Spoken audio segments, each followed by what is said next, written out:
Go ahead and get started. So thank you everyone for attending our Women's History Month guest speaker webinar. Just a reminder, there will be a 15-minute Q&A at the end of the webinar. Also, if you're attending today's presentation for class credit, please make sure you're using your first and last name for this session. Our special guest is someone who is a very accomplished person and a good friend of mine. Leslie and I attended California State University, Northridge as undergraduate students back in 1999.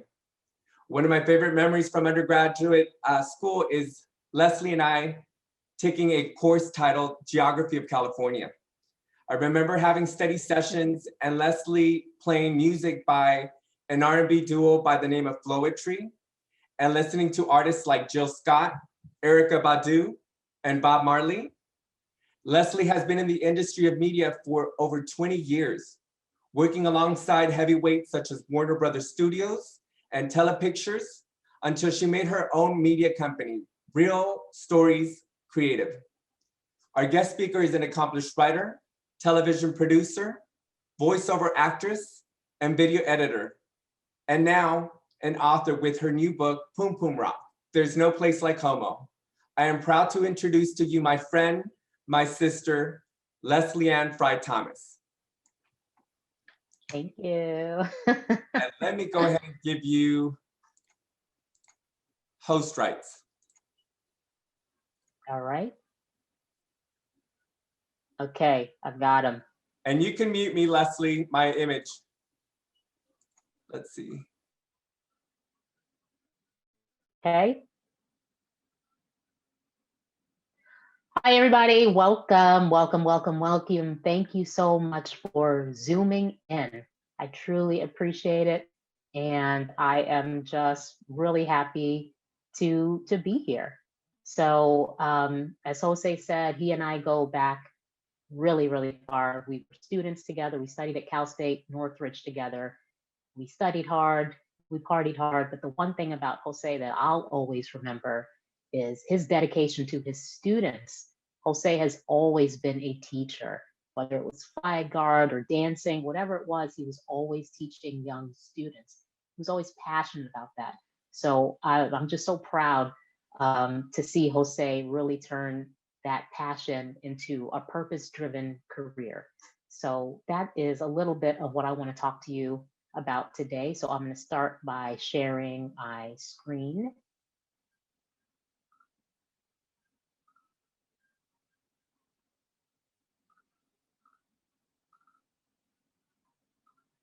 And I'm going to start with a slideshow.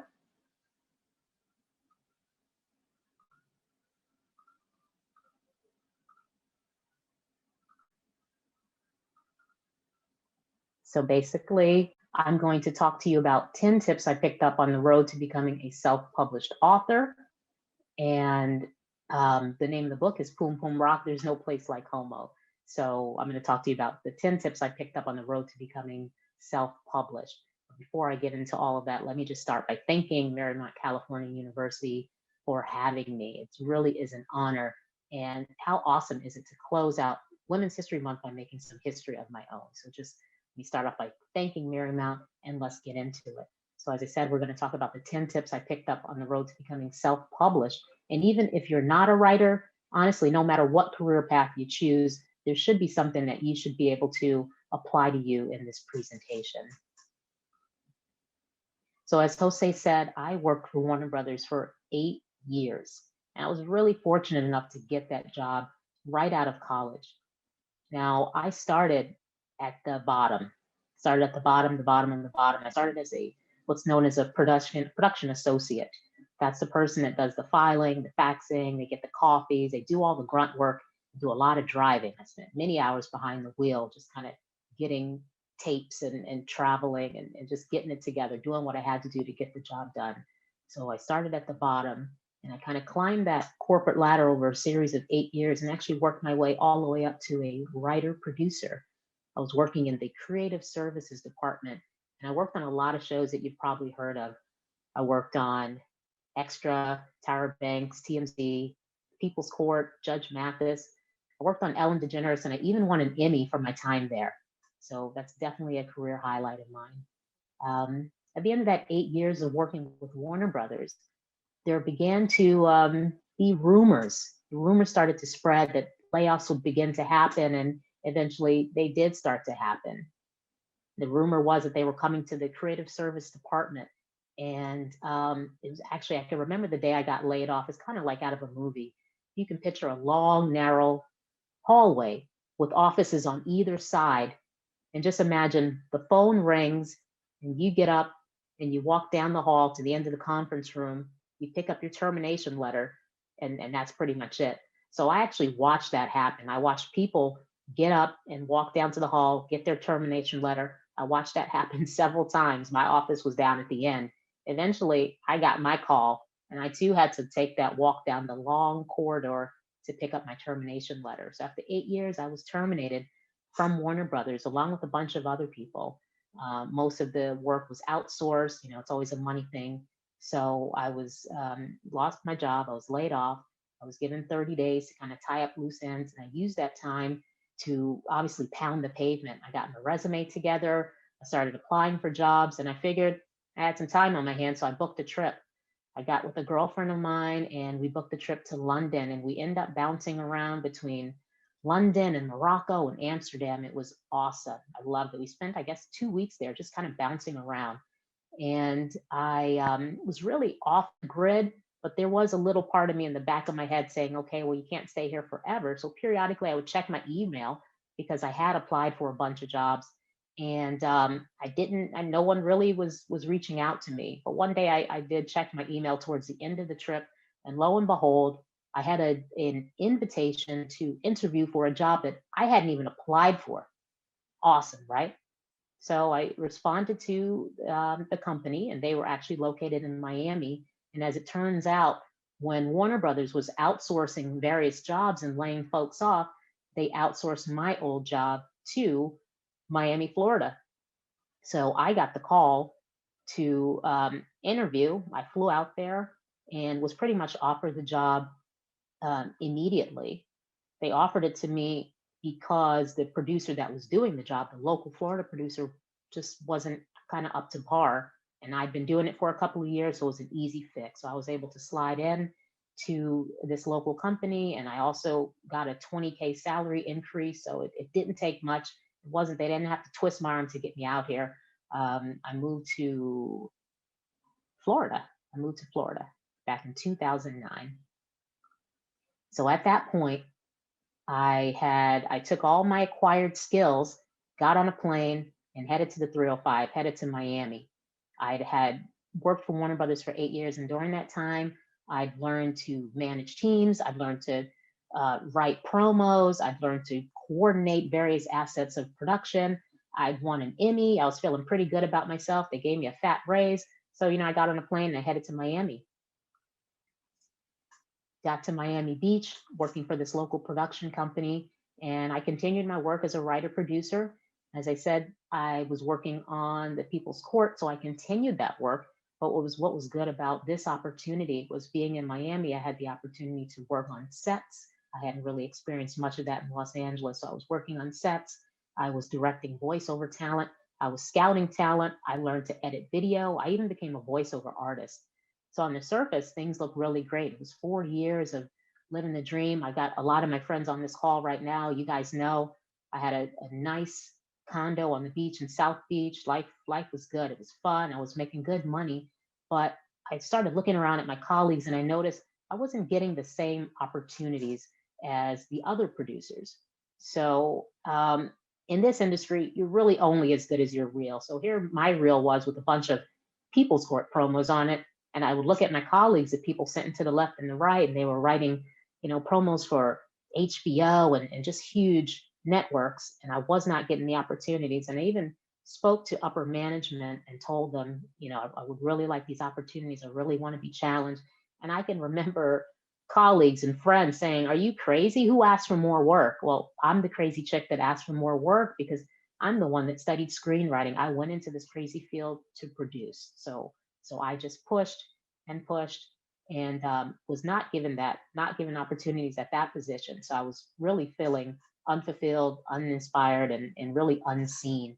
I was stressed out, was making good money, but just stressed out. So, I just decided to take a leap of faith, and leads me to tip number one.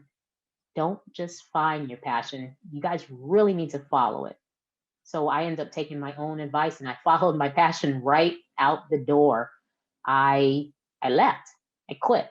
I walked away from the nice six-figure salary and just decided to pursue my passions. I wanted to be happy. I wanted to produce. I wanted to contribute. So that brought us to my next adventure. I walked away from that salary. After 4 years, I'd become a senior writer producer. I'd learned a lot of skills. I'd learned to direct talent. I'd never done that before. I learned to edit video. I learned to produce on set, and I learned to crush deadlines. You can just imagine. I was producing promos. A promo goes in the middle of a television show. So just imagine your television show, your favorite show with a big black hole in it. That's what happens if you miss a deadline in promos. It's a big black hole in the middle of your favorite TV show. So that was not good. So I learned to crush deadlines because that can never happen. So I've learned a lot of great skills, and I took those skills and pretty much started Operation Entrepreneur. So as Jose said, I launched my own company, my own production company, which is called Real Stories Creative. And I'll show you some of the content that I created. And don't worry, you're not going to be able to hear it. I'll talk over it. So let me show you some of the video. So I launched my company, Real Stories Creative, and produced a lot of content that I'm really proud of. We worked on commercial shoots. I did casting, brand development, more copywriting, of course, tons of live events.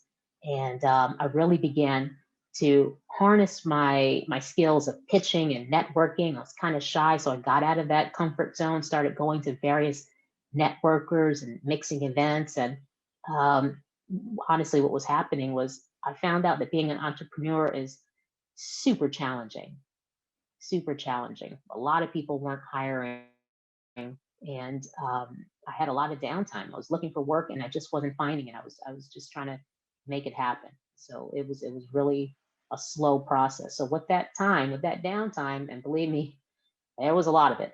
With that downtime, I really just began writing, and writing. So that takes us to tip number two. Understand the importance of your acquired skills. So launching Real Stories Creative enabled me to really blaze my own unique trail. And I couldn't have done it without any of the skills that I learned from Warner Brothers or at the other agency that hired me here in Miami. I'd learned to level up my networking efforts. I had to.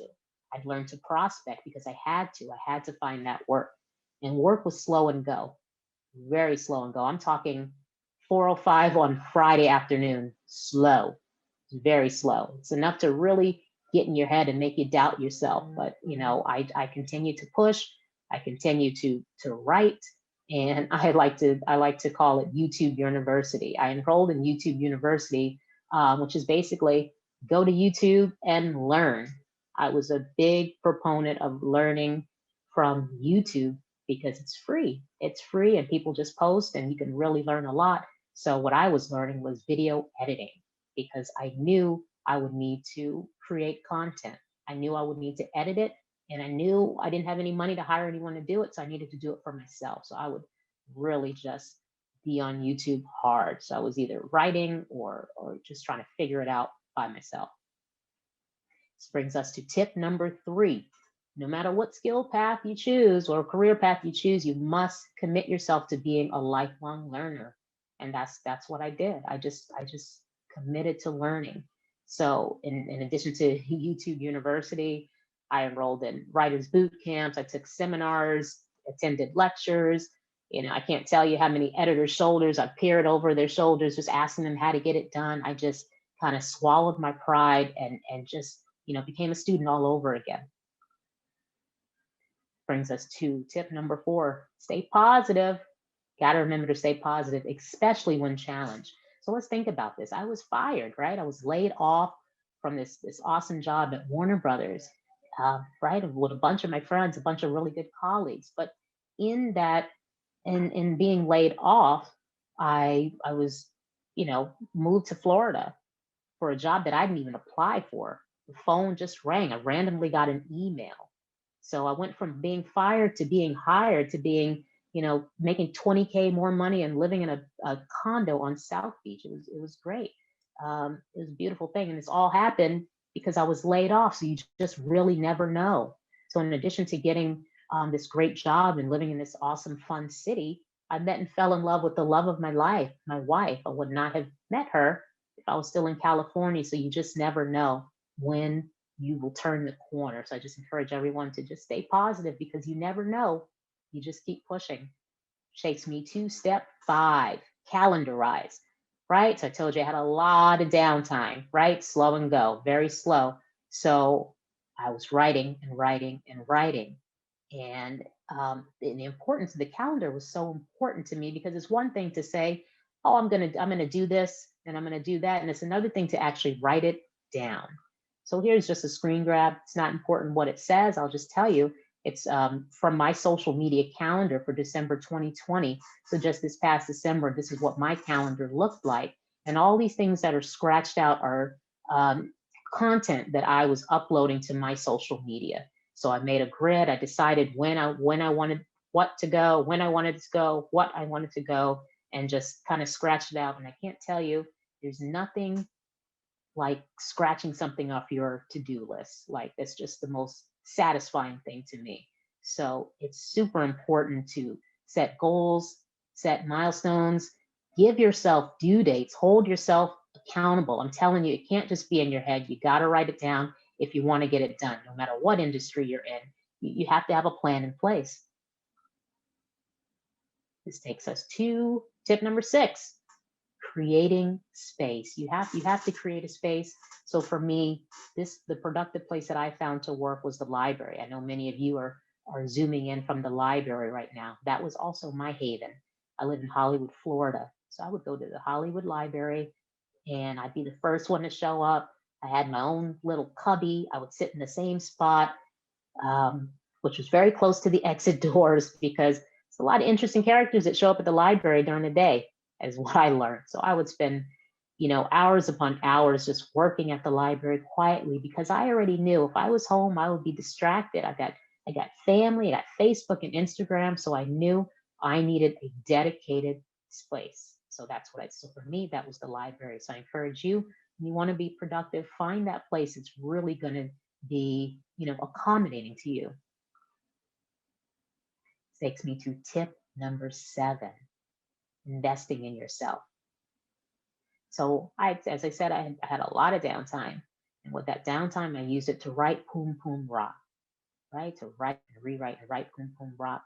When I was happy with it, I hired an editor, right? I invested in myself. I went and found someone who could do it better than me, who'd been doing it for years better than me. And we worked together for a year, hired this fantastic editor. She was amazing. And we worked together, fine tuning, rewriting, and really getting to the root of Poom Poom Rock. Which takes me to tip number 8. The best writing is rewriting. At least that's what I told myself for 6+ years. That's right. This is not an overnight sensation, not at all, far from it. Poom Poom Rock went from pretty much being a Black version of the L word to what it is now, which is basically the story of a young Jamaican lesbian who's from a well-off family with political ties. After learning about her sexuality, things get really crazy and they go to extreme measures to convert this young girl. So I don't know if you guys know this, but it's actually illegal to be gay in Jamaica. It's literally illegal for me to show up and be my authentic self as of today, March 30th, 2021. And Jamaica isn't the only country that's like this. So I wanted to just kind of explore that theme in Poom Poom Rock. So Poom Poom Rock pretty much went from being like the Black version of the L word to something a lot more powerful. And I really think that Poom Poom Rock evolved because I did. I mean, quite honestly, I went from being a West Coast party girl to a East Coast married woman. And in that time, the harsh realities of homophobia really set in. You know, Los Angeles is notorious for being liberal, you know, love who you want to love. But, you know, moving to Miami was really different. It's one thing to party and have fun on South Beach, but let's not forget, this is Florida. This is the South, and it's heavily Caribbean and heavy Latin, which tended to be really conservative. So the culture, although, you know, I say South Beach and you get these ideas in your head, for me, there was the party side, but there was also a seriously conservative culture and vibe, that is heavy here, and that definitely contributed to the evolution of my story, simply because that's what I was living. I mean, I've literally sat in Skype streams at my work. You know, everyone is Skyping and talking at work, so this will be a full chat, and I've had people say, you faggot or gay, and make these comments and have the audacity and the nerve to say homophobic slurs in a Skype stream with 30 or so coworkers. That is my life. That's the life I live. Can you imagine? You know, I've had friends call me and say, you know what? I can't be your friend anymore because you're gay. And I'm sure Jose knows who this friend was, because the friend called Jose too. I had a friend call me and say, you know, I can't be your friend because you're gay, Leslie. So I can't be your friend. And what's funny, or actually really sad, was the friend that called me was also gay. So can you just imagine that the inner turmoil that he was going through, right? So there's just so much that gay people, LGBTQ people have to go through just living, right? You know, my mother-in-law didn't even show up at my wedding because she didn't approve of it. Now, I love my mother-in-law, but again, this is her conservative religious values that just made her say, I'm not going to come to your wedding. So it's things like that that a lot of people, if you're straight, you just really don't think about it. But can you imagine showing up to a place and being arrested simply for having a husband or having a wife? So, you know, the more I just kind of got, you know, kind of sucked into this Caribbean Latin culture here in Florida, the story just began to evolve. So this just lets me, you know, leads me to tip number 9, which is really, don't be afraid to dig deep. You really shouldn't be afraid to dig deep, because authenticity is everything. So originally this story was very surface, but I was able to just kind of, you know, get just to dig deeper and really get to the root of this story.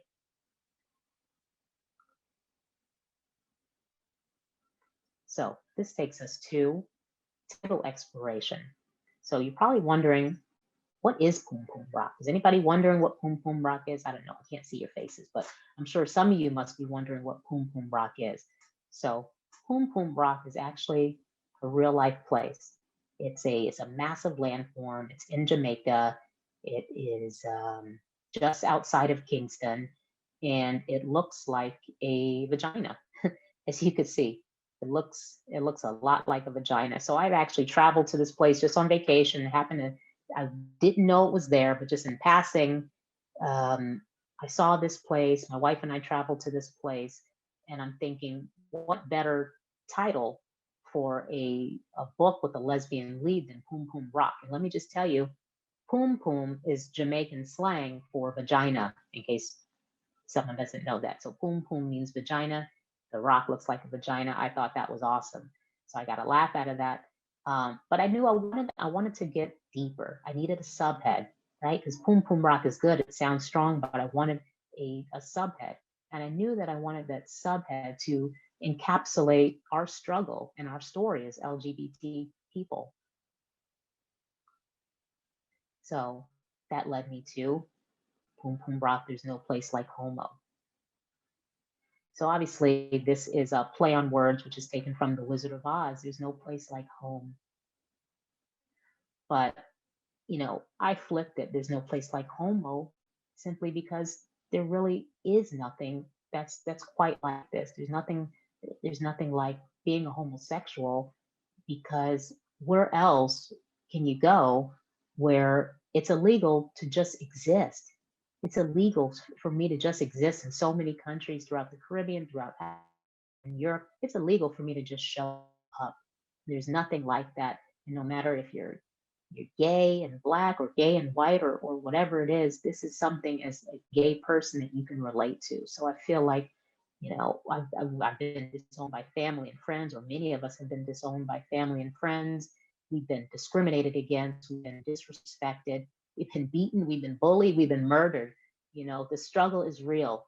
And I just wanted to acknowledge that. So, and honestly, Pum Pum Pop is a love letter to my chosen family, the LGBTQ family. Okay. So now that I had the title locked and the story locked, I knew I needed to, my next step was to kind of book an agent. So that was quite a process.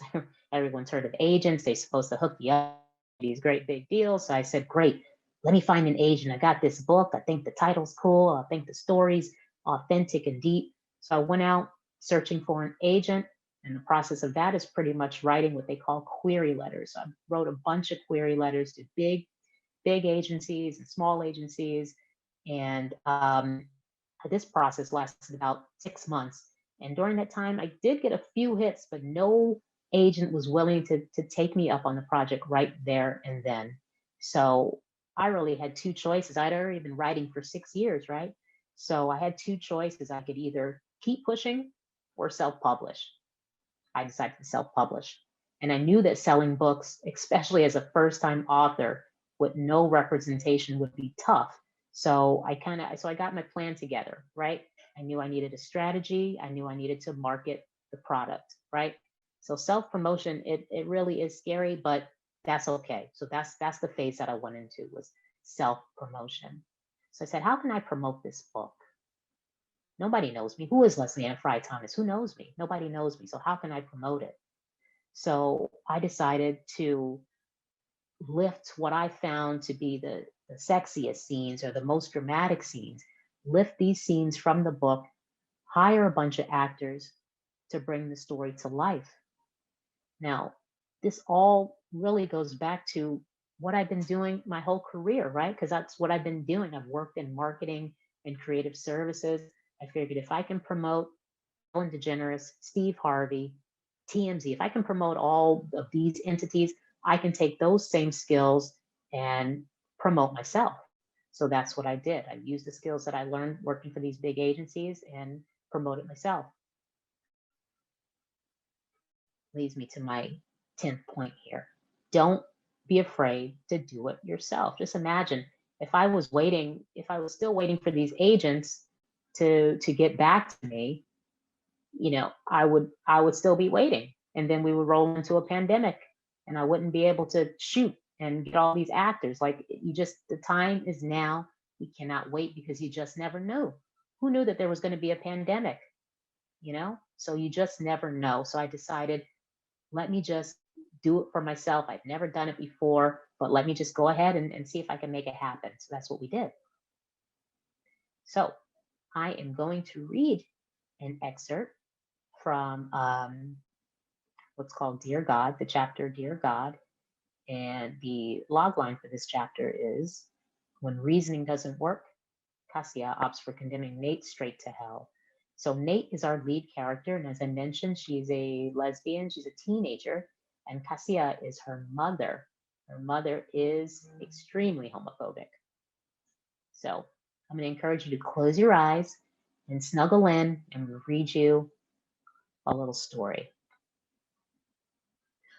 Adorned in her private school uniform, 12-year-old Natalia Higgins stared out the luxury sedan window as her mother, Cassia, weaved in and out of Montego Bay traffic.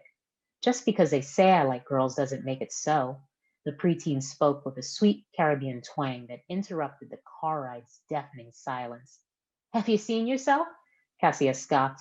Her accent was just as thick. Most days you look more like my son than a data, she sucked her teeth. It's not like that, Nate whined as she turned to face her mother. She then removed an ice pack from her mouth, revealing a fat, bloodied bottom lip. I hate that school and everyone there, she sulked, remembering the conversation that they just concluded with Nate's school principal. I've told Natalia this 1,000 times, Nate's principal continued. Her bandmates would stop teasing her if she simply changed how she acted and and dressed a little, well, normal. By normal, the principal had, of course, meant girly. Nate shook her head in disgust as her mother's nagging jarred her from the principal's office and back to the passenger seat. So obstinate, Cassia rolled her eyes. I just hope our new addition don't give as much grief, she said, rubbing her belly.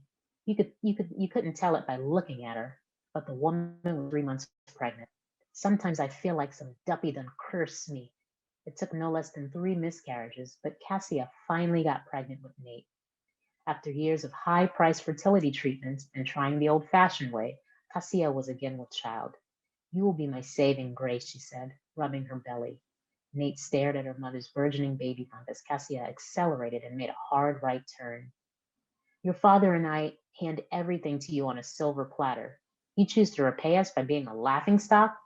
Don't you care what people think? Nate glanced at the speedometer as Cassia clocked in at 20 miles over the legal limit. There are places we can send you, Cassia's tone softened. Places that will fix you. I'm not broken, Nate protested emphatically. You know it's a sickness, Natalia, a sickness and a sin. Cassia swerved around an SUV into what would have been oncoming traffic had the road ahead not been clear. You don't understand, and you never will, Nate grumbled under her breath. You can be cured. We can correct this, Cassia protested. Why can't I live with Auntie Erlyn? Nate pouted as Cassia grew quietly humiliated that her daughter preferred the company of her sister-in-law. You must be mad, Cassia said, cutting her eyes at Nate. She then veered around a slow truck, only this time she ran directly into an oncoming passenger van. Moments later, the mangled sedan lay head over heels in a nearby ditch, spewing flames and exhaust into the baby blue sky. Mom! Nate screamed for Cassia, who had already unbuckled her seatbelt and slid out of the car. The last thing Nate remembered was begging Cassia for help. Although battered and bruised, Cassia made absolutely no effort to save her firstborn from the smoldering, wrong side up vehicle. When Nate awoke in the hospital bed, her thighs were bandaged due to the second-degree burn she'd endured, and Auntie Erlyn was by her side to deliver the heart-wrenching news. She lost a baby, Natty. Auntie Erlyn gently rested her heavy body atop Nate's as they grieved the life of a child they never knew. He's with the angels now. So that is the scene from Dear God. And that's obviously some serious mama-daughter drama right there. So now that you guys have heard me read it, I would love to share the artist's interpretation or the actor's interpretation of the same scene. So I will play this for you now.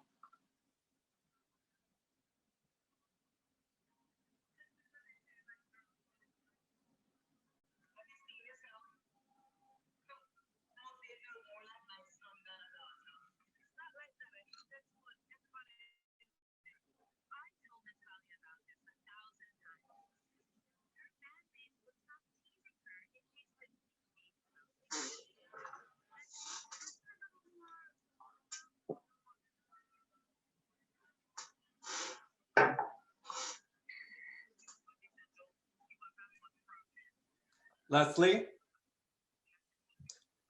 Yes? If you can stop sharing and then reshare so that you can Okay. share the sound. We're not hearing the sound. Oh, you can't hear the sound? Okay. You can stop sharing and then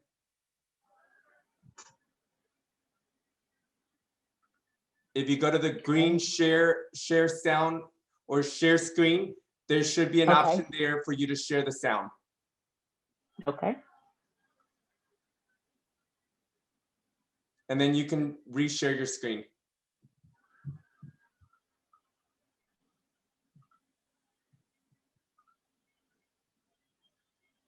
Got it. Got it. Got it.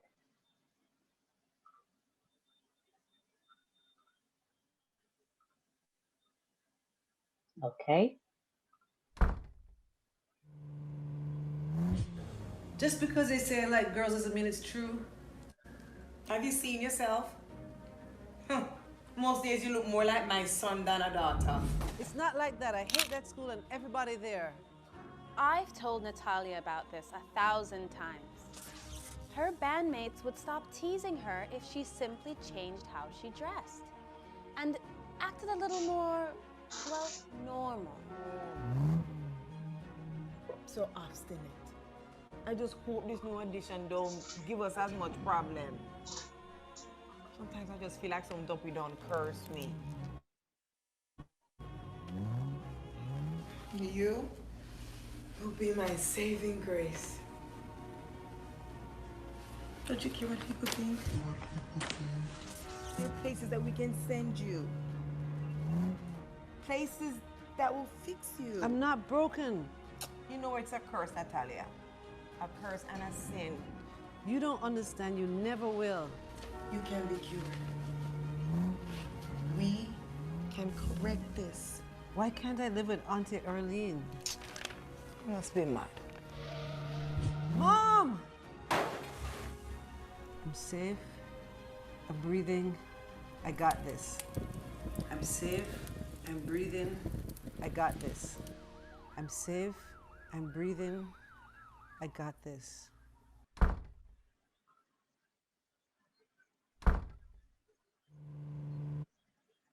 So that was the excerpt from Dear God. First, I read it, and then that was how the actors interpret it. Super happy with those actors, and just let me go ahead and park on their names because they're phenomenal.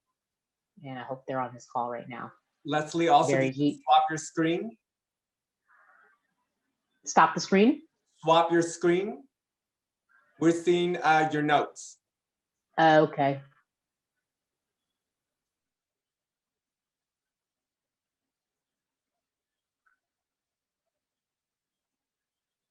How's that? Is that good? Good. Or no? Okay. Yeah, so let me just park it because I wanted you guys to see And just you their never names. will. There. Barry GTV and Sonia Artwell, who actually are two local actors from right here in South Florida, and they actually are Jamaican, just my luck. Got some authentic Jamaican, so they were really able to relate to this story because, you know, they get it. They're from Jamaica. So shout out to my actors.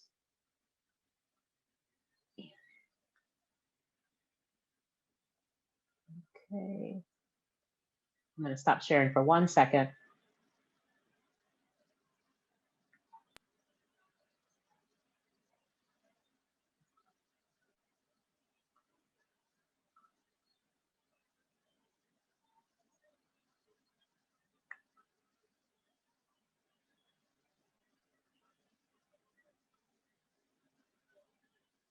One sec, guys.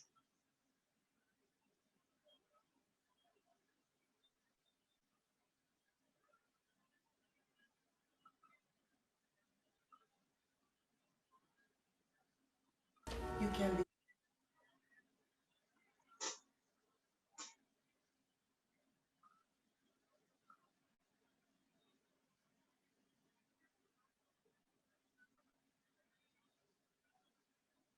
One second, please.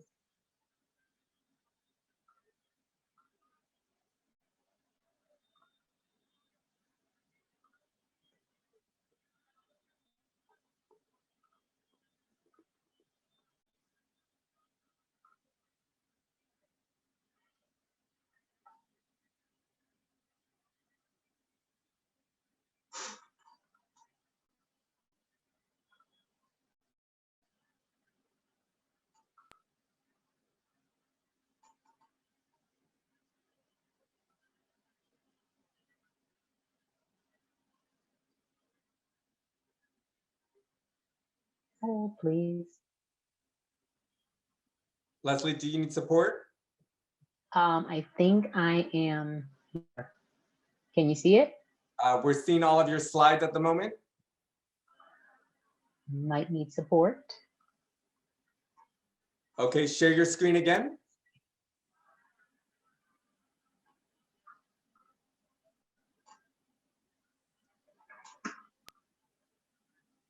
And then go to the slide that you left off on. If you scroll down.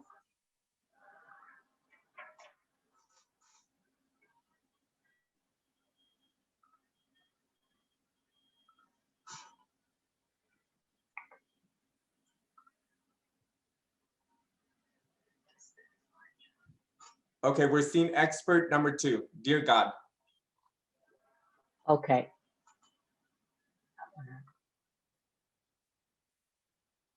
You're seeing excerpt number 2, Dear God, and you're not seeing. Yes, but swap the display. There we go. Okay. Okay. All right. So where was I? So my monitor's got a little funky. Sorry about that, guys. Hope you can still see me.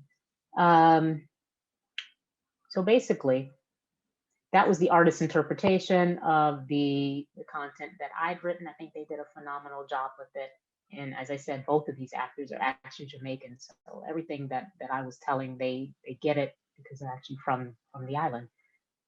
So that takes me to Black queer love stories. Now, obviously, there was a lot of mama drama in that last scene, but Poom Poom Rock also has, it's a love story. It's actually a love triangle in this story. It's a juicy romantic thriller. So I, as a Black queer person, just wanted to see these stories. I enjoy seeing these stories, consuming these stories, reading them, watching them. So I know I cannot be alone. I'm not the only one that loves Black queer love stories. So it was just very important for me to share that and produce that. So these are our lovers here. And I am going to share an audio clip. And it's an excerpt from a scene called Queen of Kink. And the log line is, the dance floor might have been jumping, but Nate and True Proof Club Bed is even better. Now this goes back to my marketing strategy. Before I play the clip for you, I want to just outline some of the points of the marketing strategy. As you know, my background is promos, right? I've been doing promos for many years for many different entities. So I've done video clips for Boom Boom Rock, and I also wanted to do audio clips. So this is an audio clip.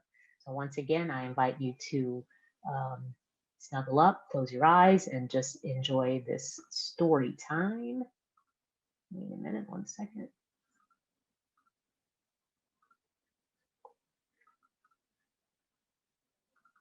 Oh, 1 second. I'm going to stop sharing for 1 second.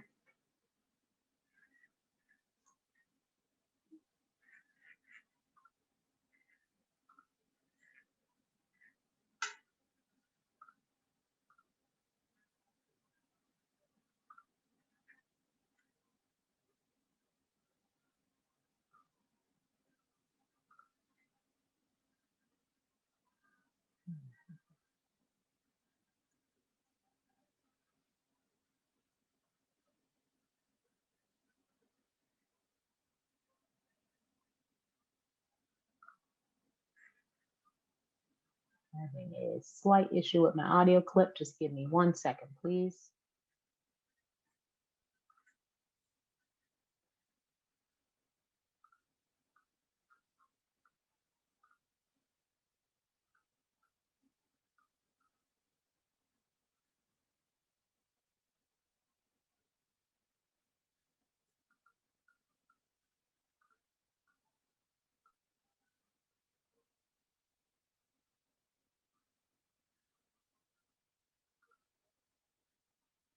Okay, and I'm going to resume the share.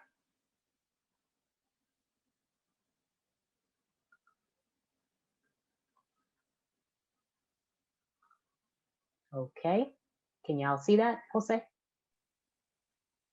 We can see, yes. Okay, great. Okay, so thank you guys for your patience. So as I said, Black queer love stories are super important to me. I love to see them. I love to read them, watch them, and I know I'm not alone. So this is a sexy scene that I'm going to share with you all right now, taken from the chapter Queen of Kink. Nate passed out in the rainy car ride home, and in the time it took for True to pour Nate's glass of water, she collapsed on the bed, fast asleep. No, ma'am. True said, slamming the glass of water onto the dresser, her skinny jeans now replaced with a pair of peekaboo boy shorts. I'm up. Her eyes still closed, Nate sat up and tipped a box of Raisinets into her mouth. True walked toward the bed, eyeing Nate as if she were her last meal on death row. She first hovered, then lowered to straddle position, forcing Nate onto her back. Immediately, Nate's eyes opened, and as her hand slid under True's 80s-style crop top, she helped herself to 2 heaping handfuls of breast meat. Yeah, now you're up. True giggled. She then forced Nate's hands over her head and slowly licked her way up Nate's neck. Yes. Yeah? Nate's denim jeans colliding with the smooth fabric of True's boy shorts produced an undeniable heat. Their bodies moved in unison, and as True worked her tongue from Nate's neck to her lips, the lovers began to kiss. Want some of this? Yeah. True was ravenous, sucking first the fleshy bottom lip, then engulfing Nate completely. Nate moaned, giving True the official green light. And with that, it was all systems go. Tell me you want it. True whispered into Nate's ear before sliding down to meet each breast with a lingering lap. Quickly, she unzipped Nate's jeans and pulled them just below her toned posterior. The sweet, damp scent of Nate's excitement tickled her nostrils and signaled what was yet to come. Tell me you want it. True repeated herself. She got a real rise out of watching Nate beg for it. All right, so that was Queen of Kink. That was the audio clip that I'm sharing with y'all today, which takes us to the launch, which is pretty much where we're at now. Poom Poom Rock was launched in February, on February 1st, 2021. So it's a brand new book. The ebook came out, and the softback will be out next month. And I published it through Kindle Direct Publishing, which is just Amazon's self-publishing arm. Super user-friendly, and that's how I got it done. As I said, I did not want to wait to be discovered or, wait for a big time agent because I could be waiting forever. So I just decided to do it myself, and I did it through Kindle or Amazon. And I don't know who out there might be interested in publishing, but it is a free service. However, Amazon does take a percentage of your royalties, but other than that, it's free to upload your book. So it's really no reason why anyone can't do it. So my book is available. You can go out and buy it right now on Amazon. And again, this is the platform that we use, is Kindle Publishing. And that is pretty much where we're at. It's pretty much it. It's super simple for anyone to do. So that's where I'm at. The book came out on February 1st. The softback comes out next month. And honestly, as an artist, I'm just honored to tell these stories. These are true stories. This is my story. It's so many of our stories. And I think it's not just my job, but it's a privilege and an honor to do this. So I love sharing these stories with you. And I hope that there are so many more to come. I've got a sequel in the works. It's my dream to adapt Poom Poom Rock to a televised series. So this is just really the beginning. So as I said, I'm just excited that I get to make some women's history of my own this month, and the best is yet to come. And that's pretty much it, I'll say. Leslie, can you make me the host? Yes.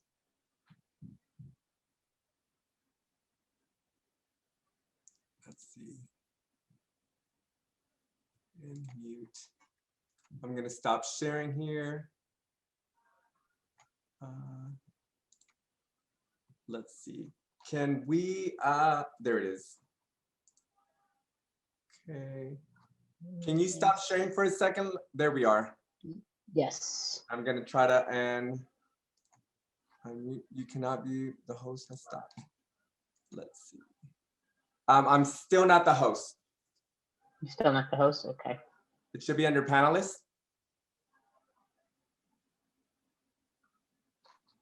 1 second. Let me find your name. under panelists. Got you, got you. Don't you guys love technology? I mean, make host. There you go. Okay. Perfect. Thank you, Leslie, so much for joining us and for sharing your work. Thank you. So proud Thank of you. you. So proud of you. Thank you. Thank you. We're going to open this now for some questions on the chat system. So if you have questions, please go ahead and add them into the chat, and we'll get some discussion going. We have a question here from, let's see, it says, all panelists, as a self-published author, what steps did you take for the marketing and promotion of your book? Well, as I said, I wrote everything down. I made a plan. I had a marketing strategy. So what I did is basically all the skills that I learned working as, you know, a professional writer, producer, I took those skills. So the skills that I had was, I know how to promote stuff. I know how to get your attention in 30 seconds, right? So although I have a screenwriting degree, which is writing a whole movie, I fell into this niche of being able to promote and get your attention really quickly. So that's how I promoted myself. I took those skills and created promos for myself and created videos for myself and audio for myself and started directing talent, and that's where we are. I have a question from Loretta. Are you going to do a book tour to additionally promote your book? Yes, my friend, who I think is on the line right now, Allie D, she reminded me that this is my book tour. So this is the first stop of my book tour, and I do have other engagements that I've booked. So yes, book tour. Now, this is it. Gloria Lewis is saying she loved your presentation. Thank you. Get low, glow. Okay, so I have a question from David Grace. How much of Nate's story is your story? Great question, Mr. Grace. Nate's story is not my story. I think Nate's story started as my story. This story had a different title and a whole different backdrop originally. So, you know, there's a little of me in there, but it's not, I did take creative liberties and licenses. It's not my whole story. No, but there is bits and pieces of me in there for sure. I have a question from Nathaniel. If you don't become wealthy, do you believe this journey has been worth it? Great question, Nathaniel. I'm not gonna lie, it'd be nice to get a little money, get some kerns out of this, guys. Gotta eat. But it's really not why I do it. I have a screenwriting degree. I've been writing forever. I've always loved to do it. My goal is really just to educate, to inspire, and to enlighten.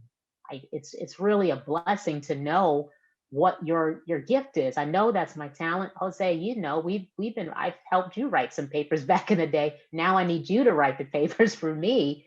But you know, I've been writing forever. I've always loved to do it. I've always loved to help people write. So I know this is my path. Now it'd be great to get a nice fat paycheck, but even if I don't, it will still be worth it. If I could do what I love, then it's worth it. I have a question from Kathy Frye-Thomas. Are you going to voice your book as an audio book?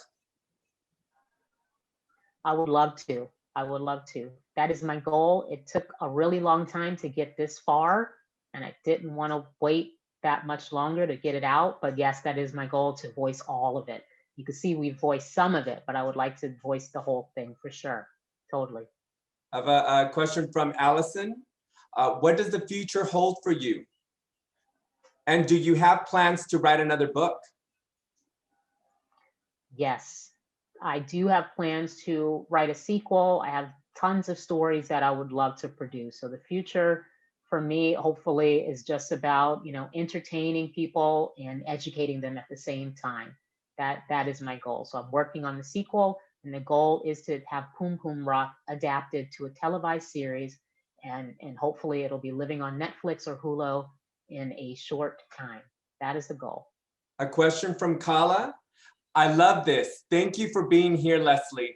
As a Black queer person sharing our stories, what was the most surprising or difficult challenge you faced in writing and promoting your book? And then also, what impact do you hope to have from this work? It's a great question. I think the most challenging thing for me is to just be honest, because I know, a lot of people's feelings can get hurt when you're honest, right? When I came out, I'll never forget when I came out, I can remember it because it was Christmas and the movie Ali came out with Will Smith. So whatever year that was, that's when I came out. And when I came out, we were all supposed to go see that movie, but I wrecked movie night because my announcement wrecked movie night. So like the biggest challenge was the fact that I might hurt people's feelings, people that I love, because I'm telling the truth. And while like my family has come a long way, right? I wasn't always accepted with hugs and parades and stuff like that. They've come a long way. But my biggest fear was hurting people's feelings by simply telling my truth. Did I answer all of her question? Let's see, that's from Kala. Phew, that response, resonated deeply. Thank you. Yes. Thank you, Kala. I also have an English 108 class here with us. And the instructor is saying, we are currently reading Oscar Wilde. Can you share some authors who have influenced you? I love Toni Morrison. I definitely love Toni Morrison. Maya Angelou are top for me. I have Edna Grace, who is saying, Leslie, as a writer and a new mom, will you write on other topics like your journey to motherhood? Yes, I will. That's something I didn't mention during this presentation. My wife and I were foster mothers for about 6 years. And during that time, we fostered about 10 different kids, Black, white, Latin. I even had a little blonde-haired, blue-eyed baby girl at one point in my life. So definitely, I have a lot of experience with the foster system. During the pandemic, we actually adopted 2 children, so I am a full-time mom now. So there's a lot of stories that have come out of the foster system. Some are sad, but there are happy stories as well. So yes, I do plan on writing about that one day. I have a beautiful picture here of your family, Leslie, on my fridge, and it's on a magnet. Yes. Beautiful. I have a question Thank here from Deetra. Will you be making a movie in the future featuring the stories in your book? That's the goal. I wondered if it would be a movie or a series, and I really feel like it's more of a series, like 30-minute episodes. So that's the goal that I see with this, a series. I have another question from Nathaniel. Have you received criticism from the religious community? Not yet. I'm sure it's coming. A question from Emily, one of our alumni. Tips for students, authors when hitting,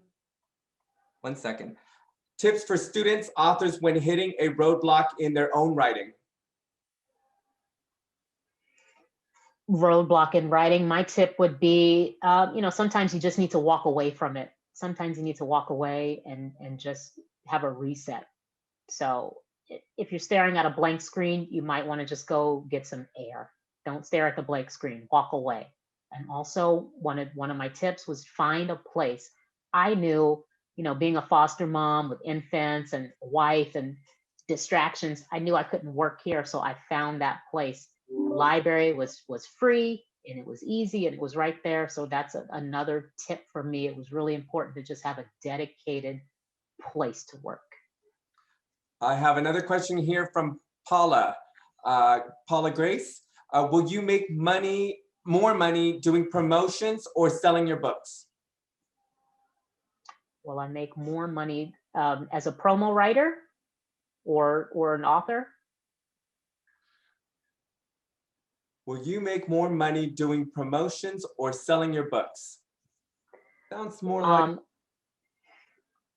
Let's hope we make more money selling books. That's the goal. Okay. I have another question here from Anonymous. Thank you so much for speaking today. When writing Poom Poom Rock, how were you able to plot out the events that occurred in the book?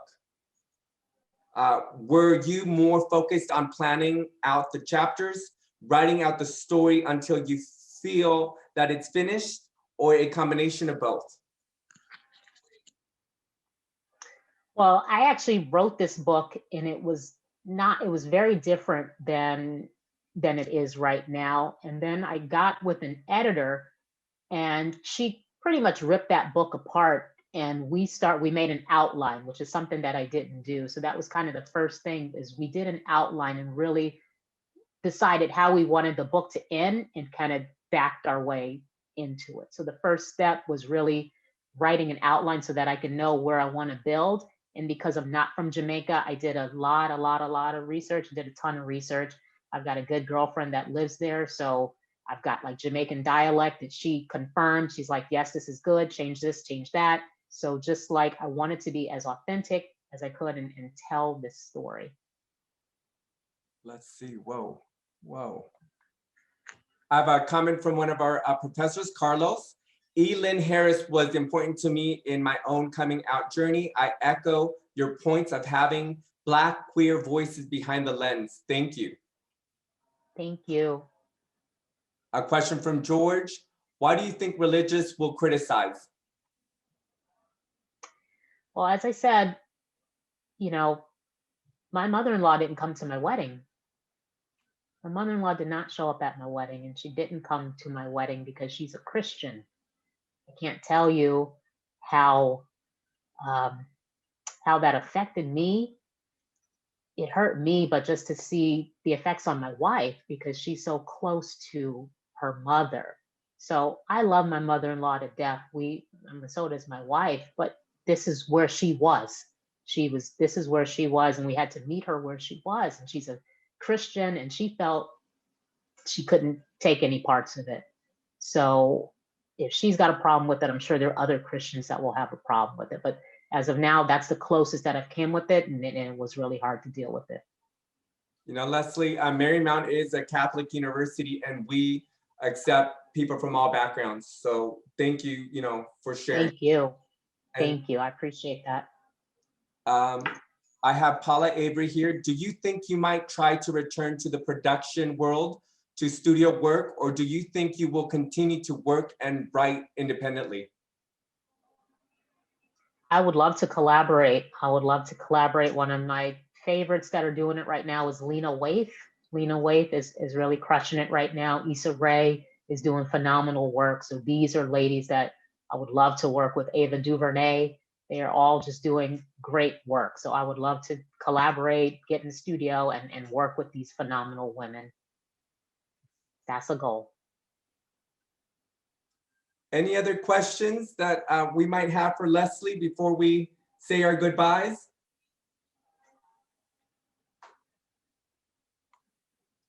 Also, Leslie will be signing some books for us. I will send an email. If you are interested in a copy, I will have some copies available. Thanks to the Office of Student Affairs for supporting us with that. I have a question from Edna. Would you like to work with Tyler Perry? Yes, let's put that out there too. He's in Atlanta and I'm in Florida. It's a lot closer. So yes, I would love to work with Tyler Perry. Yes, for sure. Paula Avery has a comment here. I hope you do know that there are lots of Christians who believe that love is what Christianity is about, rather than hate. Thank you for being with us. Thank you. Thank you. I appreciate that. And lots of wishes here. Thank you so much for your presentation. Best of luck on your book tour and future endeavors. Let's see. Thank you. Last question from Kala. Speaking of Black queer film on TV, have you seen 20s? And In a way, yes. What did you think about it? I haven't seen all the episodes, but I did see some. It's cute if they're a little younger. I'm a lot older than I look. No, but I have seen 20s. I'm no longer in my 20s, but yes, I have seen it. It's by one of my favorite creators out right now, Lena Waithe. I think it's cute. I want to thank you, Leslie, again for joining us. And I want to thank everyone who joined us in today's webinar. Thank you very much. And Leslie, I hope to see you in California very soon. Thank you. Thank you, everyone. Thank you, Marymount. Thank you, Jose. And if you guys want more information, please just follow me at Poom Poom Rock Book and also leslieannfrye.com. Poom Poom Rock. Thank you. We'll also be sending out a survey to our panelists later today, so and our audience. So thank you very much again for joining us. We will see you soon. Thanks, everyone.